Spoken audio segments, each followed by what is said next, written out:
കേരളത്തിന്റെ വടക്കൻ മലനിരകളുടെ നടുവിൽ കാടുകളും നദികളും ചുറ്റിപ്പറ്റി നിൽക്കുന്ന ഒരു അതുല്യ ദൈവിക കേന്ദ്രമാണ് കൊട്ടിയൂർ ക്ഷേത്രം.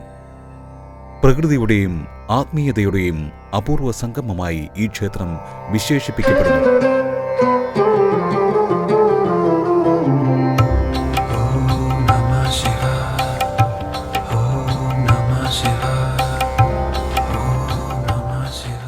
ബാവലി നദിയുടെ തീരത്ത് സ്ഥിതി ചെയ്യുന്ന ഈ ക്ഷേത്രം ദക്ഷിണേന്ത്യയിലെ ഏറ്റവും പ്രാചീനമായ ശിവക്ഷേത്രങ്ങളിൽ ഒന്നാണ്. മഹാദേവന്റെ സാന്നിധ്യം ഇവിടെ ഓരോ കാറ്റിലും ഓരോ ജലത്തുള്ളിയിലും അനുഭവപ്പെടുന്നു. കൊട്ടിയൂരിന്റെ ഏറ്റവും പ്രത്യേകതയാണ് ഇവിടെ സ്ഥിരമായി ഒരു വിഗ്രഹമില്ല എന്നത്. പകരം ഒരു സ്വയംഭൂ ലിംഗരൂപം പ്രകൃതിയോടൊത്തു ചേർന്ന നിലയിൽ ഇവിടെ ആരാധിക്കപ്പെടുന്നു. ഇത് ഈ ക്ഷേത്രത്തെ മറ്റു ക്ഷേത്രങ്ങളിൽ നിന്ന് വ്യത്യസ്തമാക്കുന്നു. നമഃ ശിവായ.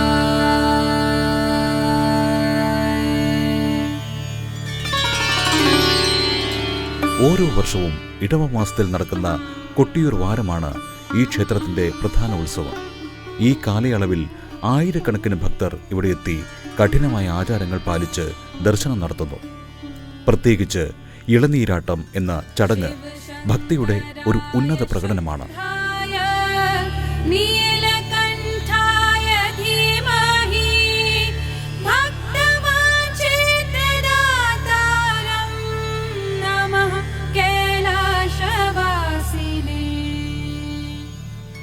പുരാണങ്ങളിൽ പറയുന്നതനുസരിച്ച് ദക്ഷയാഗവുമായി ബന്ധപ്പെട്ട സംഭവങ്ങൾ ഇവിടെ നടന്നതാണെന്ന് വിശ്വസിക്കുന്നു.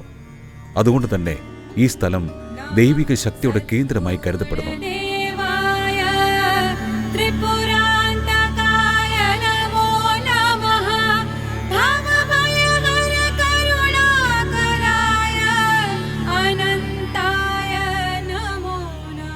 കൊട്ടിയൂർ പ്രാക്കുഴം തൊഴൽ എന്നത് കൊട്ടിയൂർ ശിവക്ഷേത്രത്തിൽ നടക്കുന്ന ഒരു പ്രത്യേകവും ആത്മീയ പ്രാധാന്യമുള്ളതുമായ ആചാരമാണ്.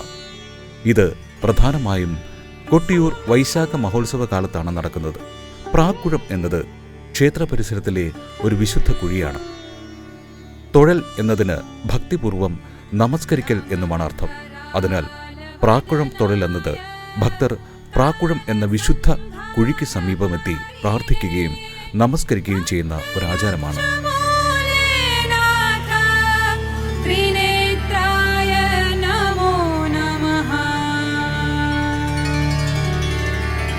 പാപപരിഹാരത്തിനും ആത്മശുദ്ധിക്കും വേണ്ടി നടത്തുന്ന ഒരു ആചാരം കൂടിയാണ് പ്രാക്കുഴം തൊഴൽ. ക്ഷേത്രത്തിൽ എത്തുന്ന ഭക്തർ സാധാരണയായി നമസ്കാരം ചെയ്യുകയും കുഴിക്ക് ചുറ്റും പ്രദക്ഷിണം നടത്തുകയും ചെയ്യുന്നു. വ്രതാനുഷ്ഠാനത്തോടൊപ്പവും ഭക്തർ ഈ തൊഴൽ നടത്താറുണ്ട്. പ്രാക്കുഴം തൊഴൽ ചെയ്യുന്നത് പാപങ്ങൾ നീങ്ങുകയും ദുഃഖങ്ങൾ മാറുകയും ജീവിതത്തിൽ ശാന്തിയും അനുഗ്രഹവും ലഭിക്കുകയും ചെയ്യും എന്നാണ് വിശ്വാസം.